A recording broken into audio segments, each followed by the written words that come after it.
Hello everyone and welcome to Stan the Wine Man TV. I am your host, Stan Rattan, and this is the Blue Collar Wine Show where I help you spend your wine dollars wisely.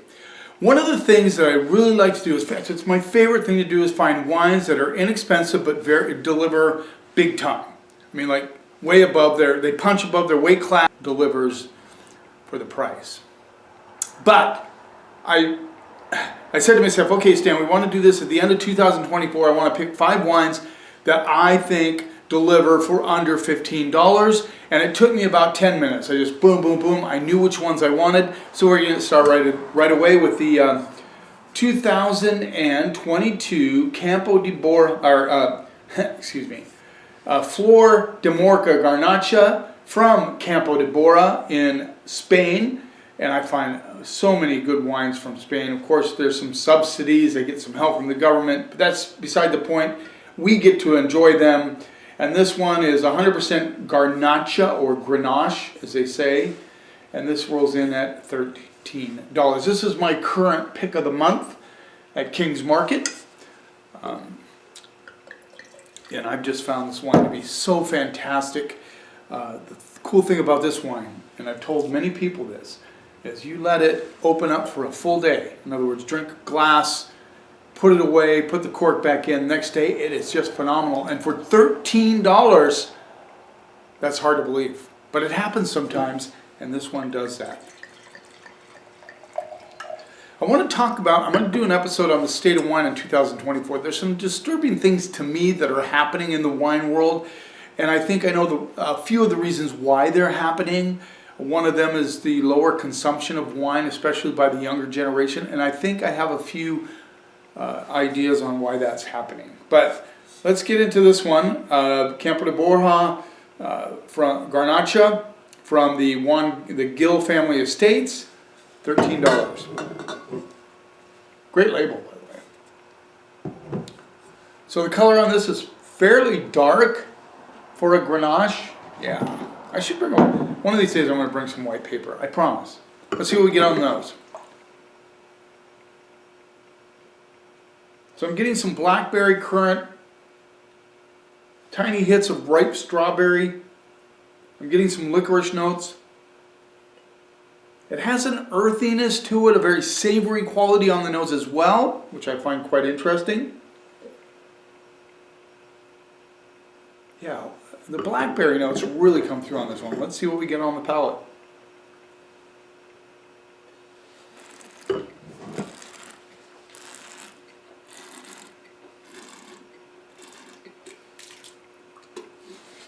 Yeah, blackberry notes all day with a little currant undertow, a little bit of spice on the finish. Softer tannins, but good structure. Get a little minerality as well, which I like in a wine. There's almost a licorice chocolate quality coming through on the palate, especially on the back of the finish. This delivers a lot of wine for $13, I'm just saying.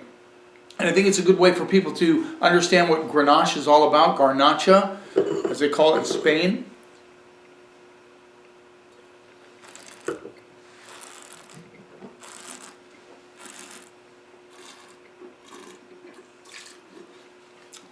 A little shout out to Charles, good customer of mine at the store, Charles.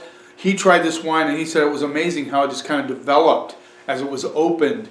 And when you don't even have to be a wine geek to appreciate that a wine, as it opens up and gets some oxygen, that it actually gets better. That's a good quality about a wine.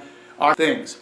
So again, big blackberry currant notes come through on this one. Nice intensity on the palate. It has good acidity, so it has a little bit of a lift, a little bit of energy in the mouth. I like that about this wine. Makes it also a good food wine. You do have to have some acidity in a wine for it to go with food.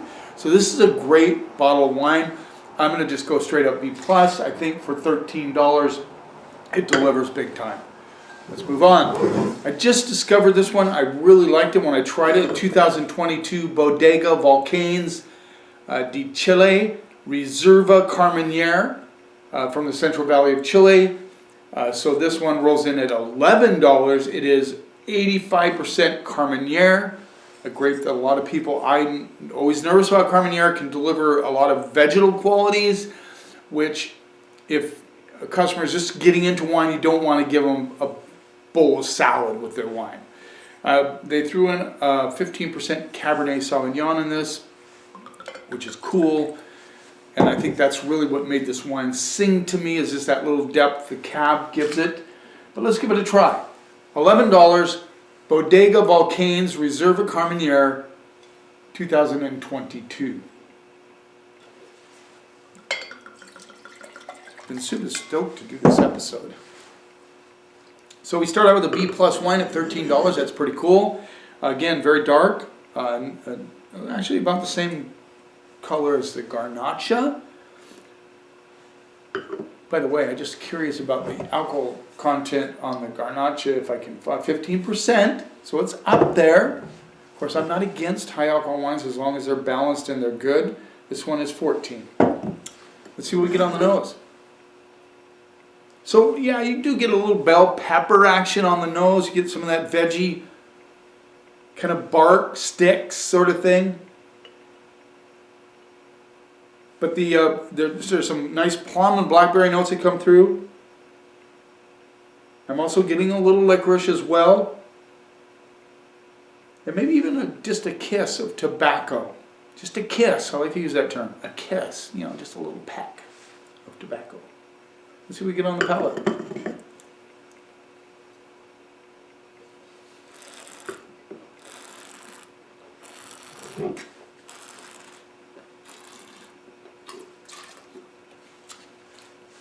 What I like about this Carmenere slash 15% cab is you get a little bit of that menthol. So the herbaceousness, the veggie quality is kind of capped down a little bit, I believe, by the cab. So it comes through a little bit as a menthol sort of flavor in the mouth with the plum and the boysenberry blackberry notes.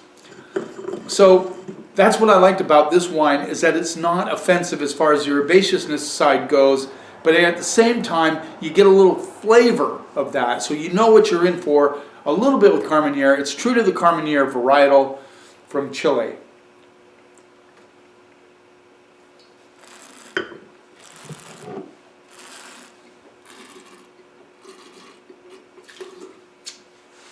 Little earthiness on this one,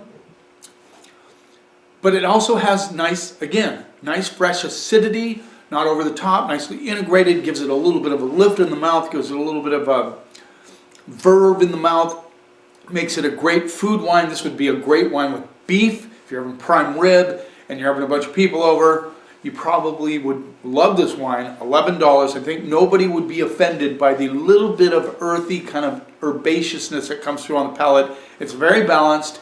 It's a nice introduction to Carmenere with that cab in there. Kind of tones it down a little bit on the herbaceous side. Although cab can show that quality. Do you remember the 70s with the Napa Valley wines and some of the California cabs? They had a lot of that vegetal, that green bell pepper thing going on.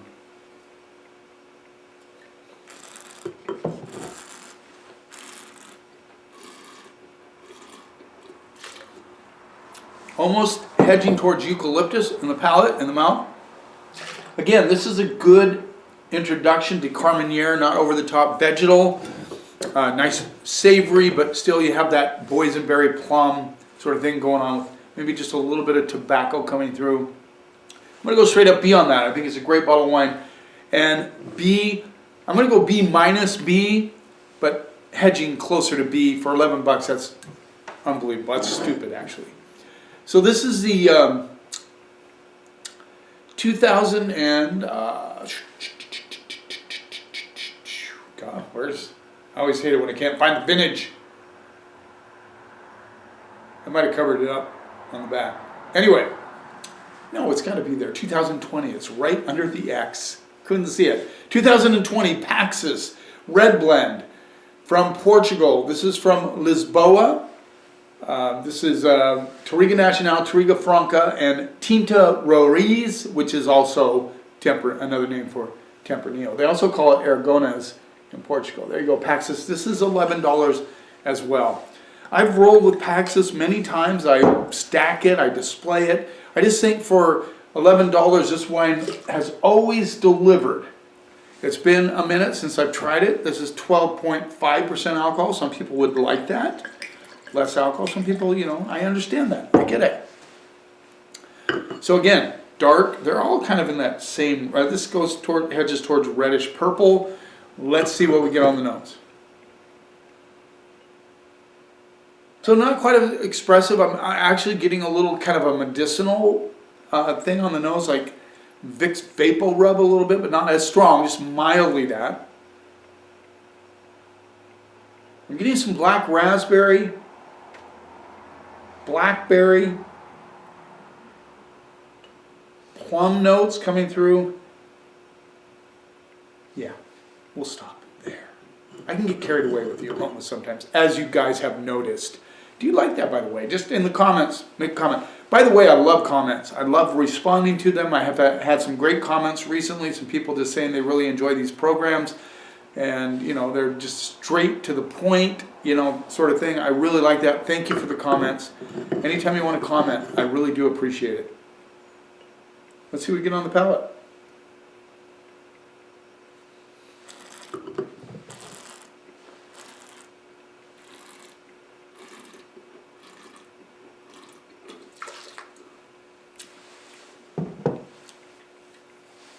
Crowd pleaser, 100%.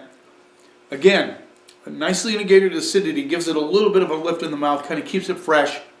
But there's some really nice plum, boysenberry notes in this one. Maybe just getting an underlying currant, which I didn't get on the nose. But, it's just one of those, it's fruit forward, but not over the top fruit forward. It's nicely balanced. I like this wine. I always have. I think they're very consistent. I think they put a sticker on here that 90 points, gold medal, 9 Best Buys in a row by the Wine Enthusiast. I'm not a big fan of all that sort of thing, but I would put it on there too if I got that as a winemaker, as a winery.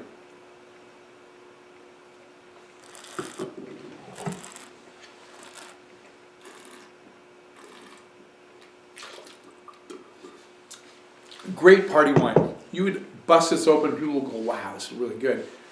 You wouldn't even, I don't think anybody would guess this at $11. I'd put it more above $15 just in the quality, the freshness in the mouth, the fruit. It's all very balanced, nicely integrated. Everything's there. The tannins are structured but very smooth, easy and approachable. I don't taste any makeup on this. Makeup meaning, a lot of manipulation sort of thing. Not sure if there's any oak on this at all. It could be, I don't know if it's concrete fermented. They like to do a lot of, they do use some concrete in Portugal, but that's expensive. But they can use them for a long time.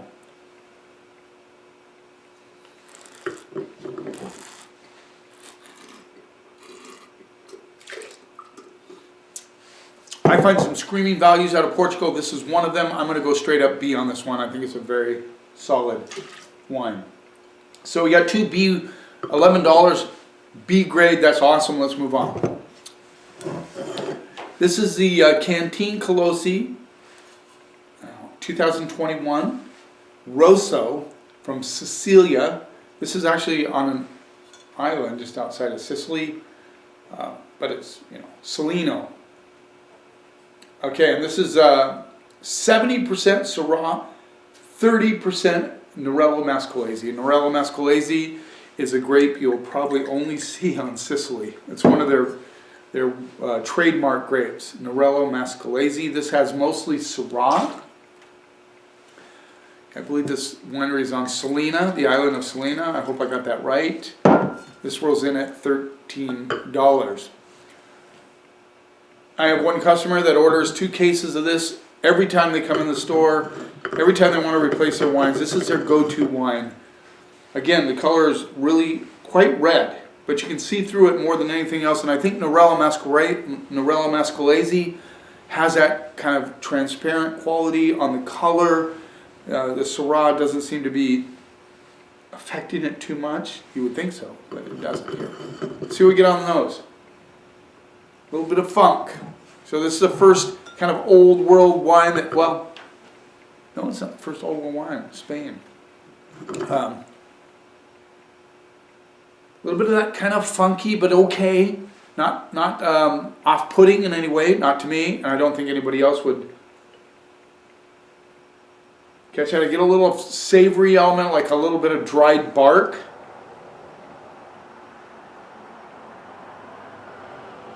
Getting some beetroot, some like beets coming through on this one.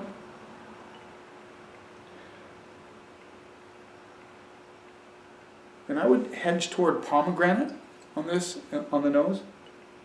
Yes, let's see what we get on the palate.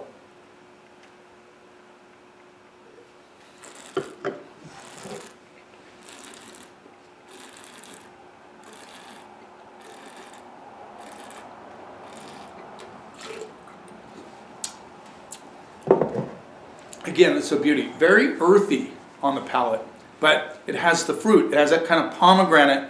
You get a little bit of cherry as well. That I was kind of debating cherry on the nose, but definitely some cherry tones. Pomegranate all day. The earthiness comes through on this one on the palate. Again, once again, a nicely integrated acidity kind of gives it that energy in the mouth, which I really like, that kind of vibrancy. I really like this wine, and it's just one of those wines that kind of, it's there all the time, and I don't think a lot of people know it. And I do recommend it from time to time, especially if they want an Italian wine.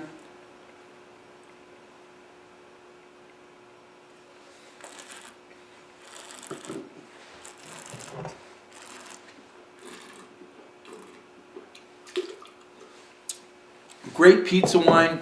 If it had a tomato base, tomato sauce base, this would be perfect. Match it up with it nicely. I would even have this with a prime rib, just saying, or any sort of a steak. It just has that nice fresh acidity, nice balance, clean but fruity, that pomegranate cherry notes coming through. I might even be getting just a pinch of raspberry as well. Just a beautiful wine, $13. I'm going to go B on that one as well. Very well made. Now, this is one that has just become such a big hit at the store. We had Pedroncelli up for a wine event, and we discovered this. It's the Pedroncelli Friends Red 2022, Sonoma County, California. It's rolls in at $13. It is Merlot, Zin, and Sangiovese. Merlot, Zin, Sangiovese. That's how it's listed from the distributor, so I'm assuming it's mostly Merlot, then Zin, then Sangiovese. But this has always been a big hit. I even brought this or picked this for our company Christmas party, just because I think it's such a good wine. $13, Pedroncelli Friends Red. And I've probably reviewed this before, but I'm going to review it again. Darker in color, this one hedges towards purple big time. Let's see what we get on the nose. Interesting, this has a little bit of kind of veggie on the nose. Then the black raspberry sort of cherry currant notes come through. A little chocolate underneath, more like dark or bittersweet chocolate. Let's see what we get on the palate.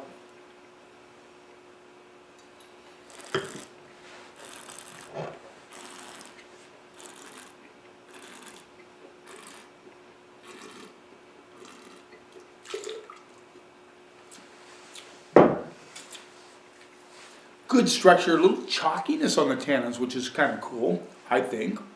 But yeah, chocolate notes come through with the cherries, a little bit of currant action on this one. Good balance, shows structure, has nicely integrated acidity, keeps it fresh, so you don't get that kind of over-the-top opulent fruit. But again, none of these have hardly any oak on them.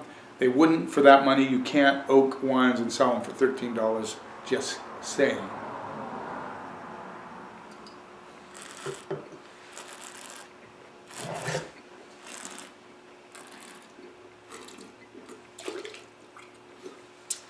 But I'm super impressed with this wine. I like the balance, the integration, very smooth, but at the very end you get a little bit of attitude, a little chalkiness on the tannins, which is okay. Especially if you're having this with food, it makes it even better. But I think it's a good enough wine that you can just sit back and enjoy it with your friends I like it. I'm even getting a little, well, not quite cranberry, kind of between pomegranate and cranberry on the finish, which is fairly lengthy on this one. Yeah, I mean, $13, it delivers big time, and I'm going to go B+ on that one. I just think because of the structure, the combination of Sangiovese is really cool. I mean, that gives it that kind of lift in the mouth a little bit. I like it a lot. So there you go. Stan's top 5 wines under $15 for 2024. Dang it. Subscribe to my channel if you haven't already so you can see what's coming up. You keep watching and I'll keep helping you spend your wine dollars wisely.